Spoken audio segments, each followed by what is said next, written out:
They gave us the funk. They gave us the soul. And in the 1970s, the Commodores weren't just a band. They were a movement. From Tuskegee roots to global stardom, their harmonies shaped a generation. But what happened next? Let's rewind the clock, then fast forward it to today. Here's where each original member stands in 2025. Number 10, Ronald LaPread, the quiet pulse of the Commodores.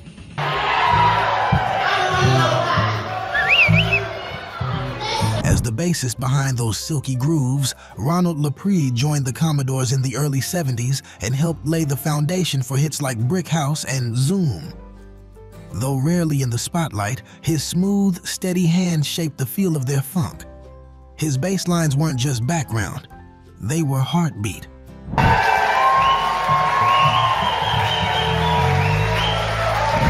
After leaving the group in the mid-1980s, LaPread made a surprising move by relocating to New Zealand. There, he turned inward, focusing on faith, family, and music education. He spent decades mentoring young musicians, often far from the fame he once knew. Now in 2025, LaPread is retired from the stage, but not from influence. His legacy lives on in classrooms and community bands across the Pacific.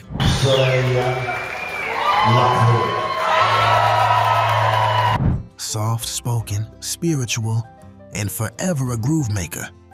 He is the proof that rhythm doesn't fade.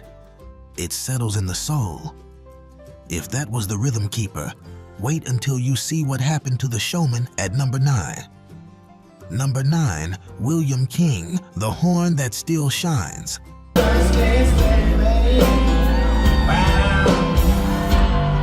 Known for his commanding trumpet and saxophone work, William "Wack" King brought fire to the Commodores brass section. A founding member from their Tuskegee days, King wasn't just a player. He was part of the band's visual identity, bringing stage presence and flair to every live show. Those blaring horn hits on tracks like Too Hot to Trot or Machine Gun. I don't know, I was kind of channeling my grandson. That was Wack, punching through the groove with precision. As the band evolved, King adapted. He dabbled in songwriting, co-producing, and remained one of the few constants even as lineups shifted. He helped steer the Commodores through their post-Lionel Richie years, keeping the flame burning on tour. In 2025, King is still deeply connected to the Commodores' legacy.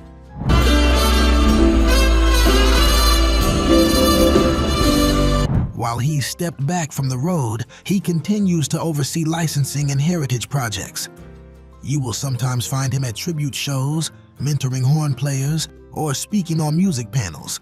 Still sharp, still stylish, still sis Wack. And if you thought the horns had swagger, wait until you hear from the man behind the keys at number 8. Number 8, Milan Williams, the inventor behind the funk machine.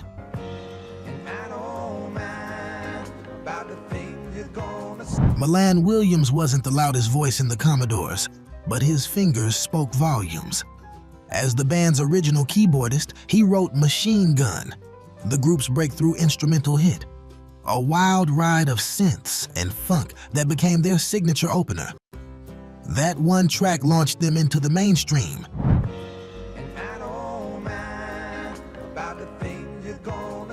And Milan's playful, futuristic keyboard textures became a blueprint for 70s funk.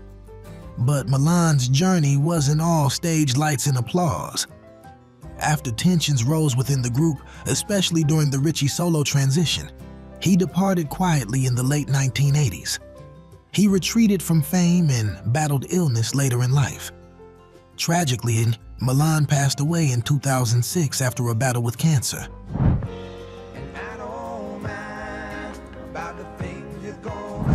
In 2025, his name lives on through fans, family, and the lingering impact of that unmistakable keyboard attack. Every time Machine Gun kicks in, Milan's spirit comes alive again, vibrant, kinetic, unforgettable. Up next, the man whose voice could melt any crowd. Number 7 will hit you right in the heart. Number 7.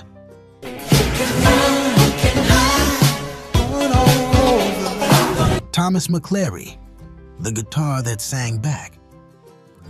Before Lionel Richie ever whispered a note, Thomas McClary's guitar was already speaking volumes.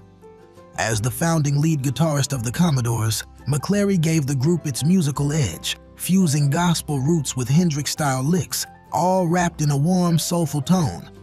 He wasn't just a rhythm player. He made his guitar weep, wail, and testify.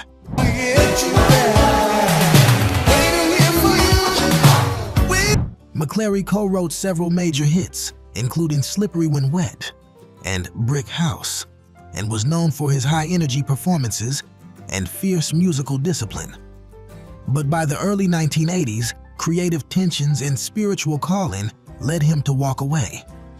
He later pursued Christian music, releasing solo gospel albums and sharing his story in churches and schools.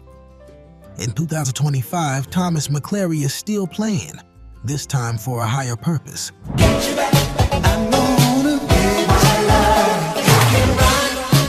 He blends testimony with melody, speaking about fame, faith, and redemption. Though no longer in the Commodores lineup, his fretwork helped define their golden years. His strings still resonate. If McClary brought the fire, the next man brought the foundation. And at number 6, he's still holding it down. Number 6, Walter Orange, the voice behind the hits you forgot.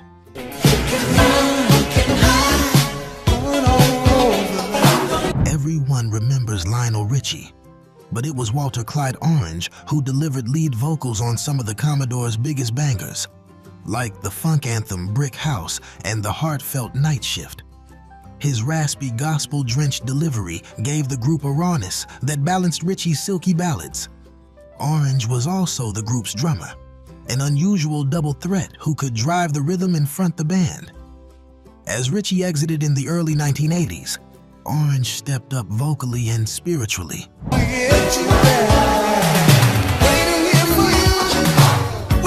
Becoming a stabilizing force through lineup changes and reinventions. Fast forward to 2025 and Walter Orange has gracefully stepped out of the spotlight. After decades of touring and recording, he's embraced semi-retirement, though he occasionally appears at award tributes and Commodore's anniversary events. Always gracious, always grounded. He may no longer be on stage, but when Night Shift plays, you hear his soul. And if that hit made you tear up back then, just wait until you see who's at number 5.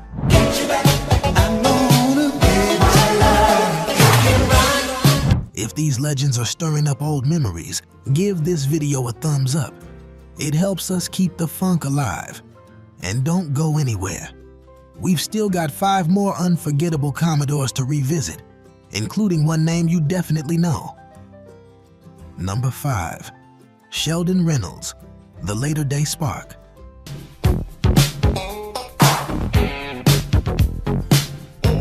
Though not part of the original 1970s lineup, Sheldon Reynolds deserves a nod as the guitarist who helped carry the Commodore's legacy forward into the 1990s and beyond.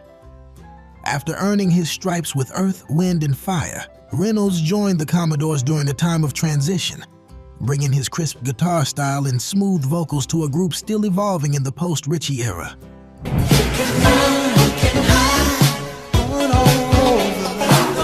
His presence re-energized the touring band, and his musicianship won over longtime fans.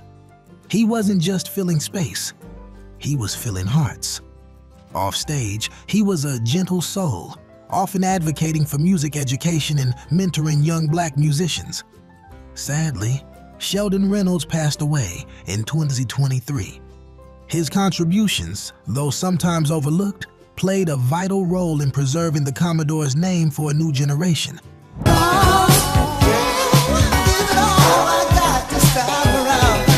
In 2025, his memory is honored not just in tribute shows, but in every fan who saw him play and felt the torch still burning.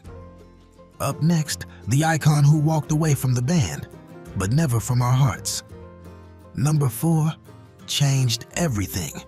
Number 4, Lionel Richie. From Commodore to global icon. You're a regular Rip Van Winkle, aren't you? What have you been doing the past? He began as the sweet tenor writing love songs in Tuskegee dorm rooms. But by the late 1970s, Lionel Richie had become the voice of the Commodores.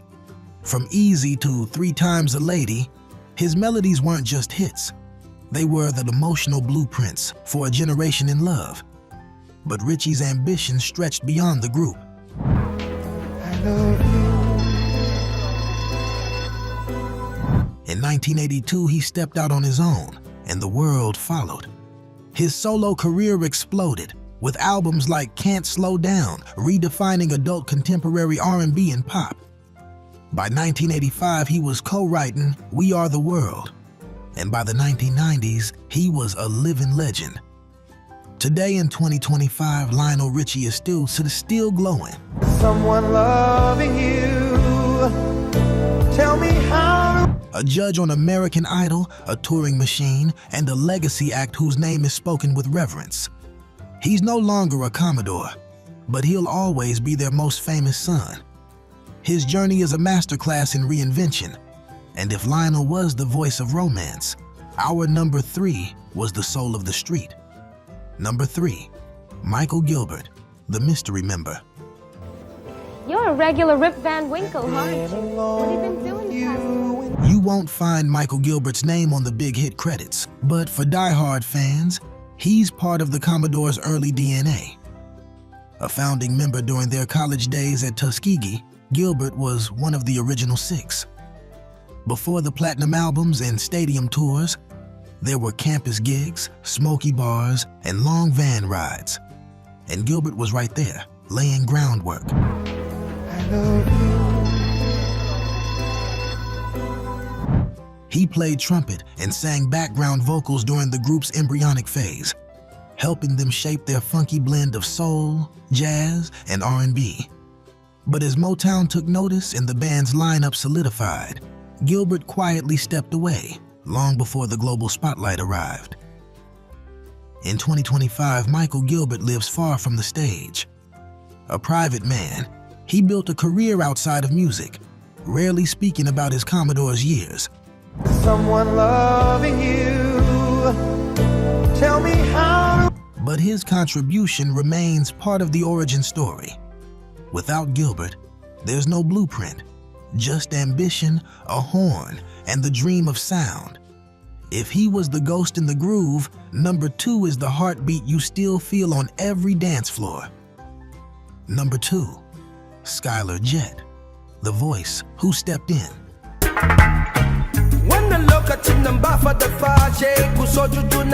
When Lionel Richie left in the early 1980s, fans wondered who could possibly fill those shoes. Enter Skyler Jett, the soulful tenor chosen to front the Commodores during their most uncertain chapter. Jett's voice was smooth, powerful, and full of conviction. Just what the group needed to keep moving forward. Yeah, yeah, yeah, yeah. This is the time. This is. He sang lead on several tracks during the night shift era, including live renditions of Richie-era ballads. Though his time with the band was brief, it was vital. He helped stabilize the brand and keep crowds coming, even as the musical landscape shifted. After the Commodores, Jett carved out a respectable solo and session career.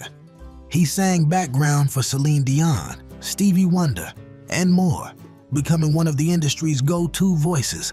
To everybody in Asia, to everybody in Europe. Now in 2025, he remains active in music advocacy, championing causes like artists' rights and mental health.